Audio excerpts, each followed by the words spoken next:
Qu'est-ce qui a fait, qu'est-ce qui a fait que tu t'es engagé dans la lutte la première fois? Ah, mais ça, c'est très ancien. C'est en février 44. Je l'ai raconté dans différents textes. Euh, L'armée française venait de fusiller 25 jeunes Marocains à Témara, près de Rabat, où il y avait une caserne de l'armée française.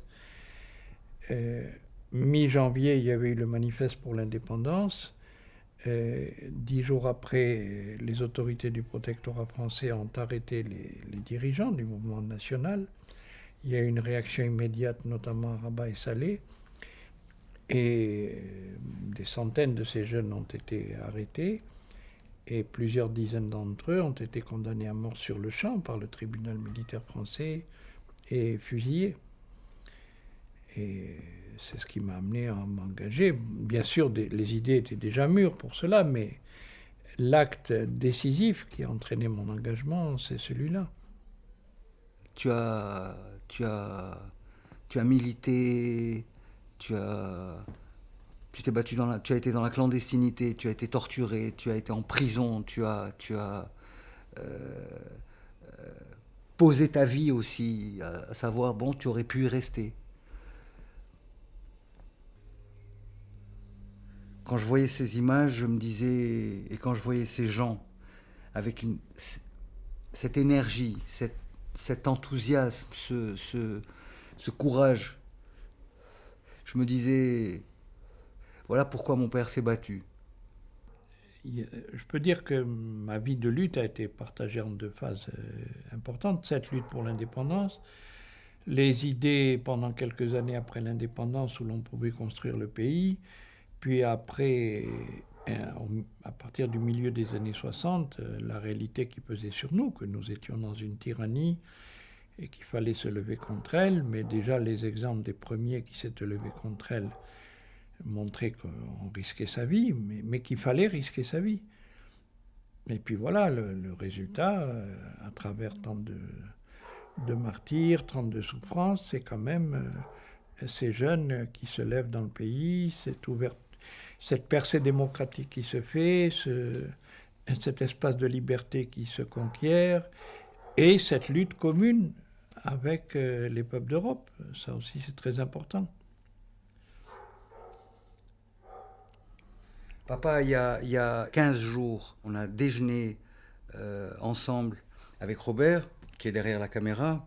Et ce jour-là, on attendait que ton recours à la Cour suprême donne le plus naturellement du monde, mette une croix sur cette ignominie qu'est ton bannissement, qu'est le fait que tu sois exilé ici depuis 7 ans. Euh, euh, Aujourd'hui, jeudi dernier, nous sommes le 1er juillet 1998. Jeudi dernier, la Cour suprême s'est réunie. On n'en a pas parlé de vive voix. Bon, qu'est-ce qu'elle a fait? Le procureur, on les connaît ces procureurs, on les connaît, tu vois, qui dit quoi? Qui dit qui réitère et qui signe. Abraham Serfati mérite son exil. Alors, Oui, c'est le procureur, la bataille n'est pas finie. Mais c'est bien ce que je dis. Nous ne sommes pas encore en démocratie, mais nous pouvons gagner la démocratie. Bon. Mais effectivement, nous avons encore à nous battre. j'espère que tu vas rentrer dans les jours, les semaines qui viennent en tout cas au Maroc. J'espère et qu'on va rentrer ensemble. Il aura fallu 25 ans. Est-ce qu'il faudra à ce mouvement des chômeurs en Europe, est-ce qu'il faudra 25 ans pour qu'on ait du travail? Est-ce qu'il faudra 25 ans pour que les gens puissent vivre et avoir droit pas un minimum, à une vie décente? On était 10 personnes en train de marcher à travers l'Angleterre, jusqu'à Londres, puis jusqu'à Amsterdam. On a encore marché à travers la Hollande, en train de se dire on est 10 personnes en train de marcher. Est-ce on peut ébranler un système, on peut ébranler le système capitaliste en marchant? Et je me disais, ça me donnait du courage. Il y a des gens qui sont en train de marcher de 13 ou de 14 autres pays. Est-ce qu'il faudra 30 ans? Oui, c'est le problème pas seulement du chômage, c'est le problème du système capitaliste. Bon, je situe tout de suite la différence. Au Maroc, ce n'est pas le problème du système capitaliste. C'est le problème d'une démocratie moderne, même analogue, et on serait bien content de l'avoir, aux démocraties qu'il y a en Europe occidentale, y compris des monarchies démocratiques que nous avons, avec leur tard, c'est-à-dire encore ces formes de chômage et de misère, mais pas sous la forme aiguë que nous connaissons au Maroc. Cela dit, pour l'Europe, évidemment, les batailles actuelles peuvent permettre aux chômeurs et aux forces sociales de progrès, y compris celles qui sont dans les gouvernements de gauche en Europe, d'œuvrer pour diminuer le chômage, peut-être pas sûrement pas pour l'éradiquer complètement, parce que ça, il faut la fin du système capitaliste, mais tout au moins le diminuer d'une façon sensible, de façon qu'il ne soit pas le drame que nous connaissons maintenant avec des dizaines de millions de chômeurs dans l'Union européenne. Bon. Cela dit, l'éradication complète du chômage implique l'éradication du capitalisme et implique que chacun non seulement puisse avoir un travail, puisse, quand il veut, se payer le cinéma, mais puisse, plus fondamentalement que ça, plus que manger. La caractéristique de l'être humain par rapport à l'animal, c'est sa capacité créatrice. Et même l'ouvrier qui a un travail aujourd'hui dans l'usine moderne est une machine, est le servant d'une machine, ne crée pas. Alors que le monde moderne devrait être un monde de créateurs. Et là, il faut des bouleversements sociaux et des structures sociales fondamentaux qui pourront peut-être, l'Europe est sans doute dans le monde moderne aujourd'hui l'ensemble, le bloc capitaliste le plus avancé culturellement et socialement, et pourrait donc être la plus proche d'un jour réaliser, non pas le socialisme qu'on a connu, mais le véritable socialisme. Mais il faudra encore du temps, personne ne peut le chiffrer aujourd'hui, mais certainement pas quelques années. Qu'est-ce que c'est 30 ans dans l'histoire de l'humanité? Rien. Mais qu'est-ce que c'est 30 ans dans l'histoire d'une vie? Énorme.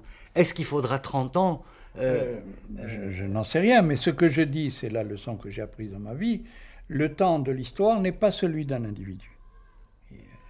C'est dommage, l'individu voudrait que le paradis se réalise dans sa vie, c'est pas possible. Le temps de l'histoire est toujours plus long.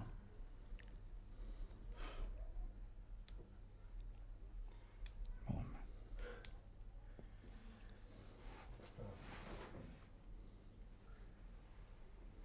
Et là, je sens que vous parlez vraiment des choses. Oui. Là,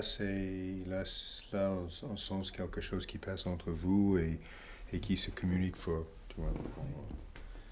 Bon, mais je crois qu'on a dit pas mal de choses. Hein. Oui, c'est bien qu'on ait pris cette piste-là. Parce qu'il y a plein de choses. Et puis aussi par rapport à l'Europe et le reste. Tu vois. Moi, je crois que c'est bien ça.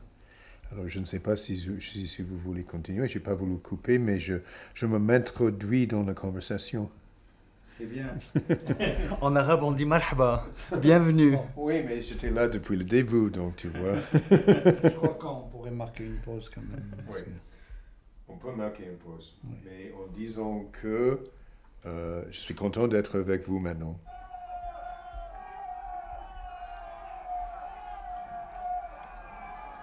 Cette jeune-là qu'on a vue qui buvait son café, c'est l'exemple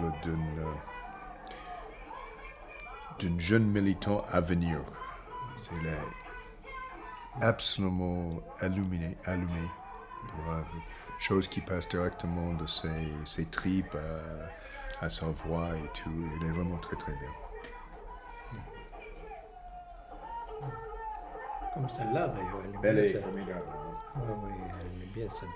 Elle se dit toujours qu'elle est pas, par exemple, elle dit, elle n'est pas politicien, que tout vient directement de, elle dit un feeling person, tout vient de son cœur. Elle n'aurait jamais entamé ça si son mari n'était pas viré avec tous les autres dans cette grève. Et puis à ce moment-là, elle émerge comme un militant pour défendre leur vie. Dans cette histoire, on n'a tous que notre intégrité à défendre. Et pour certains, cette intégrité veut qu'on va les envoyer en prison s'ils font quelque chose ou s'ils disent quelque chose. où là, ils vont être envoyés dans la roue s'ils n'acceptent pas les conditions de l'entreprise. Mais moi, mon intégrité, ça joue sur autre chose. Ça joue sur une idée de justesse entre ce que je fais et ce que je pense. Ça, c'est un peu mon petit boulot. Donc, je n'appelle pas ça une lutte politique. C'est très... L'échelle est très petite. Quelque part, si on est impeccable, si on est correct, si on est juste, ça se passe devant un tribunal, ça se passe dans une prison, ça se passe par une image. Donc le cinéma, c'est juste une autre manière de parler. Donc si on a quelque chose à dire, ça a le même poids que des mots, c'est pas vraiment plus que ça. C'est-à-dire, on parle toujours d'un médium de masse ou quelque chose comme ça, mais par exemple, pour le type de cinéma que je fais, c'est plutôt lié à une histoire des livres, par exemple, ou des magazines, ou des journaux. C'est-à-dire, c'est pas Titanic, c'est pas cet ordre de communication officielle, donc c'est juste passer un mot. Je dis, moi, que ce qui nous motive en profondeur, et là nous revenons aux marches, ce n'est jamais vraiment les héros, c'est l'énergie formidable qui émane du peuple, des gens simples, des humbles gens ou des opprimés en général. Comme ceux qui ont marché en Angleterre, en Europe, vers Amsterdam l'an dernier, en marquant une énergie formidable. Et là, je voudrais raconter quelque chose qui a marqué toute ma vie. Et je dis ça surtout quand on est, toi comme moi, issu d'un milieu aisé, peut-être pas bourgeois, mais aisé, qui pouvions vivre en quelque sorte en dehors de cette misère populaire profonde. Un garçon ou une fille qui ont grandi dans ce milieu ont des motivations organiques qui n'ont pas besoin d'explication. En revanche, pour nous, quand on a gardé une certaine santé personnelle, au sens spirituel du terme, ce qui marque notre vie, c'est justement cette énergie qui émane de ces gens du peuple. Et à cet égard, je voudrais dire quelque chose qui a marqué toute ma vie depuis l'âge de 18 ans, quand j'ai commencé à militer dans les jeunesses communistes, j'ai rappelé la raison immédiate qui m'a amené à m'engager. Mais quand j'ai commencé à militer au Maroc, nous habitions proche d'un quartier populaire européen, plus exactement espagnol, puisqu'à l'époque, le monde européen était divisé en castes. Il y avait au-dessus les Anglais et les Américains, mais qui étaient peu nombreux. Et il y avait les Français, et en dessous des Français, il y avait les Espagnols, il y avait les Italiens d'abord, puis les Espagnols et les Portugais, et en dessous de tout ça, il y avait les Juifs marocains, les Juifs en général, et au dernier rang de la classification, les musulmans, qu'on appelait les Arabes. Donc, nous étions proches de ce quartier espagnol, et heureusement, j'ai donc commencé à militer là-bas avec des tas de jeunes espagnols, fils de combattants de la guerre civile, qui ont été mes maîtres, mes premiers maîtres, et je m'en félicite. Mais très vite, je leur ai dit, il y avait un quartier populaire musulman, marocain à côté, très misérable. Eux voulaient militer dans ce quartier, mais ils ne savaient pas comment. Je leur ai dit, mais il faut commencer par apprendre à ces gens à lire, à écrire. Et un militant adulte qui possédait un petit local, grand comme un garage, nous l'a prêté. On y a installé des bancs et un tableau. Et on a commencé le soir des cours d'alphabétisation gratuits pour ceux qui voulaient. Instantanément, la salle s'est remplie à telle enseigne que les bancs étaient très insuffisants et plus de la moitié des gens qui assistaient, c'était un soir sur deux je crois, à ces cours, étaient debout. Et je me rappelle toujours l'image d'un vieillard qui devait avoir peut-être 50-60 ans, en djellaba déchiré, il était très pauvre, qui venait avec un petit bout de papier et un petit crayon, et il collait le papier sur le mur, et debout, il écrivait le cours que nous faisions le soir dans ces séances d'alphabétisation.